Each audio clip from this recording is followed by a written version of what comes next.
സേവനവും കർമ്മവും ഒരുപോലെ നിർവഹിച്ച് സൂര്യഭാരതി ഫൗണ്ടേഷൻ സാമൂഹ്യ സഹകരണ മേഖലയിൽ മികച്ച പ്രവർത്തനങ്ങളാണ് നടപ്പിലാക്കി വരുന്നതെന്ന് സൂര്യഭാരതി MFTC ചെയർമാനും NITC മാനേജിംഗ് ഡയറക്ടറുമായ KP മനോജ് കുമാർ പറഞ്ഞു. തൃശൂർ കോളങ്ങാട്ടുകര വടക്കുംനാഥൻ റെസിഡൻസിയിലും ചേർപ്പ് പാർവതി നിലയത്തിലും നടന്ന ഭാരതി മിത്ര സൂപ്പർ മാർക്കറ്റിന്റെ ഉദ്ഘാടനത്തിൽ സംസാരിക്കുകയായിരുന്നു അദ്ദേഹം. മിതമായ നിരക്കിൽ ഹോൾസെയിൽ വിൽപ്പനയിൽ മികച്ച ഉൽപ്പന്നങ്ങൾ ജനങ്ങളിൽ എത്തിക്കുകയാണ് ഭാരതി മിത്ര സൂപ്പർ മാർക്കറ്റിന്റെ ലക്ഷ്യം. സൂര്യഭാരതി ഫൗണ്ടേഷന്റെ നേതൃത്വത്തിൽ അടുത്തുതന്നെ മെഡിക്കൽ ഷോപ്പുകൾ ആരംഭിക്കുമെന്നും മനോജ് കുമാർ അറിയിച്ചു. കോളങ്ങാട്ടുകര ഗ്രാമത്തിലെ 60 കഴിഞ്ഞവർക്ക് സൗജന്യമായി മരുന്നുകൾ നൽകും. ആരോഗ്യ സംരക്ഷണത്തിനായി കോളങ്ങാട്ടുകര 3-ാം വാർഡിലേക്ക് ആംബുലൻസ് സൗജന്യ സേവനത്തിനായി വാങ്ങി നൽകുമെന്നും മനോജ് കുമാർ വ്യക്തമാക്കി.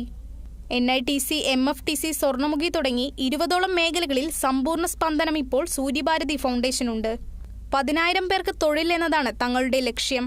കേരളം, തമിഴ്നാട്, ആന്ധ്ര ഉൾപ്പെടുന്ന സാമൂഹ്യ സാമ്പത്തിക സംസ്കാരത്തിലേക്ക് സ്ഥാപനത്തിന്റെ വേരുകൾ ആഴ്ന്നിറങ്ങുന്നതാണ് ലക്ഷ്യമാക്കുന്നതെന്നും അദ്ദേഹം പറഞ്ഞു. പരിശുദ്ധമായ കുടിവെള്ളം മിതമായ നിരക്കിൽ നൽകുവാനുള്ള പദ്ധതിയും സൂര്യഭാരതി ഫൗണ്ടേഷൻ അടുത്തുതന്നെ ആരംഭിക്കും. മൂന്നാറിലാണ് മിനറൽ വാട്ടറിന്റെ പദ്ധതി ആരംഭിക്കുന്നതെന്നും KP മനോജ് കുമാർ അറിയിച്ചു.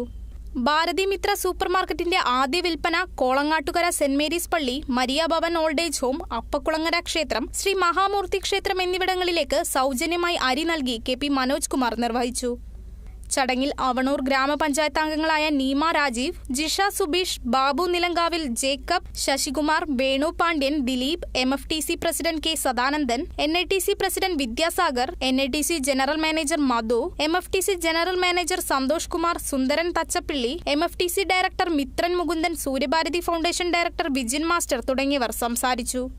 ചേർപ്പിലെ സൂര്യഭാരതി ഫൗണ്ടേഷൻ ഭാരതി മിത്ര സൂപ്പർ മാർക്കറ്റിന്റെ ഉദ്ഘാടനം KP മനോജ് കുമാറിന്റെ സാന്നിധ്യത്തിൽ ഗ്രാമപഞ്ചായത്ത് അംഗമായ ശ്രുതി ശ്രീശങ്കറും അഡ്വക്കേറ്റ് CK നാരായണൻ നമ്പൂതിരിപ്പാടും നിർവഹിച്ചു.